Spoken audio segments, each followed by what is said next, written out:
Hi, I'm Donna and this is Ashley. We're from Uniquely Yours Home. We are a mother-daughter team creating the home that you love to be in. Today we're continuing our series on kids' bedrooms. And we're going to go through some design ideas and some design tips to help you decorate your kids' bedrooms. So first of all, let's talk about the size of the room and what needs to be in the room. When I talk size of the room for clients, I ask, do they want a full bed? Do they want a twin bed? That makes a difference. And it also makes a difference if the space is going to have toys in it. Do they have a toy room or does this need to be both? Obviously, I'm talking younger children, not teenagers, because then we get into gaming. Yes, and one thing that we did kind of mention briefly in the last video with the closets is that if the room is smaller and you really are lacking that floor space, consider putting like your dresser or whatever piece you have that holds clothes in the closet, because that will just help free up the floor space and give you just more room to play. More room to play. So let's talk themes. Again, I've been doing this for a while, so I've seen many themes come and go. However, I do think the trend is children or kids like their spaces for 2 to 3 years. Then they're on to the new thing. So I wouldn't invest a lot of money in too much theme.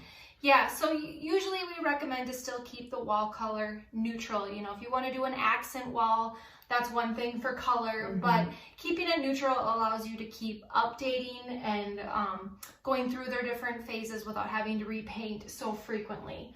The other thing is it does create, the paint color does affect your mood. It really does. I'm all for sports themes. I think that's great.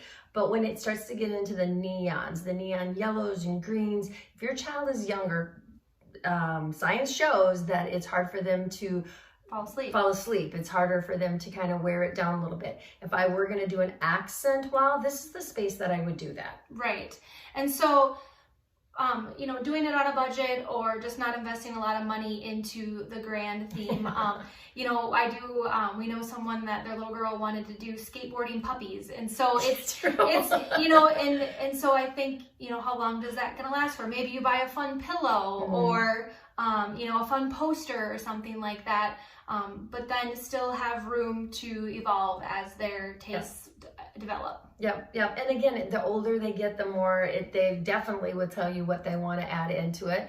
And again, that still changes every then you'll probably get another 3 years out of it. So make it comfortable, make it lovely. Don't get bedding that's dry cleaned only.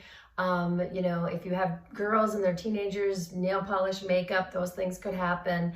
So we just want to make sure that it's a happy space for everyone. Right. And if they do like those fun bright colors, we even recommend doing like a neutral bed and having fun with pillows and accents like that. So you're bringing out those colors, but the bedding is neutral, so it's not just so much, and again, hard for them to calm down in that space. I love a pop of color. Everybody knows that, but I would bring it into rugs and pillows like Ashley said, and maybe artwork or lamps.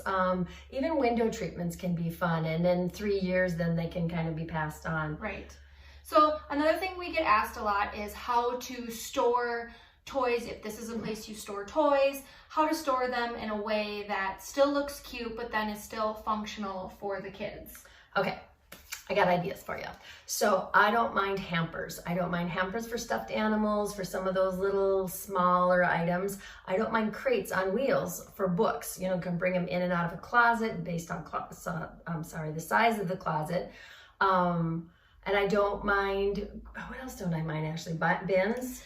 Bins, and one thing that we did talk about in the previous video too is doing things in clear bins or in ways that the kids can see. So with the open crates or the hampers, kids can see what they're opening or looking into or pulling out, and then it's less of a guessing game, less of pulling out 8 different totes. And so I think it makes it easier for them to find it, and then also easier for them to help put things away too, having everything have a home that way.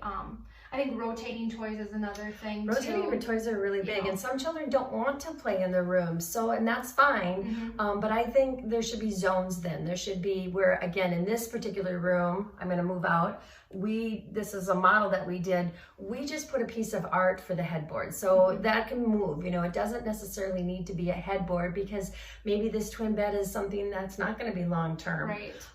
But I go back to storage. I go back, what do they need? Do they need a nightstand that has storage?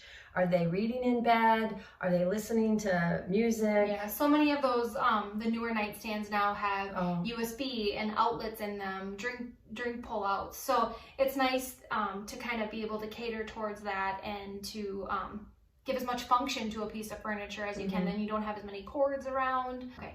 So stay tuned, as the next room we tackle is your master bedroom, and we'll give you tips on how to organize, edit, and design that perfect space for you.